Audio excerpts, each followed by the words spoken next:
8ஆம் நிலை. இயேசு எருசலேம் பெண்களுக்கு ஆறுதல் கூறுகின்றார். இறை இயேசுவே, உம்மை ஆராதித்து வணங்கி உமக்கு நன்றி செலுத்துகிறோம்.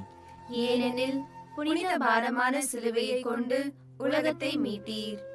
இயேசு அவர்கள் மீது பரிவு கொண்டவராய், நான் உடலளவில் படும் துன்பத்தைக் கண்டு நீங்கள் அழ வேண்டாம், மாறாக உங்கள் ஆன்மாவிற்கு எதிராக நீங்கள் செய்யும் செயல்களை எண்ணி நீங்கள் அழுங்கள்.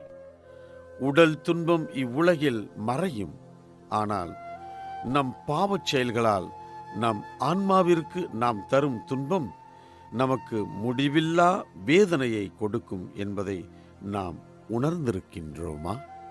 மன்றாடுவோம். என் அன்பு இயேசுவே, என் ஆன்மாவை நான் பாதுகாக்க, அதன் துன்பத்தை போக்க ஆவியாரின் கனியாம் அமைதியை எமக்கு தாரும். ஆமென். எங்கள் மேல் இரக்கமாயிரும் ஆண்டவரே, இரக்கமாயிரும். எங்கள் மேல் இரக்கமாயிரும் ஆண்டவரே, இரக்கமாயிரும். இறந்த நம்பிக்கையாளர்களின் ஆன்மாக்கள் இறைவனின் இரக்கத்தினால் அமைதியில் இளைப்பாறுவனவாக. ஆமென்.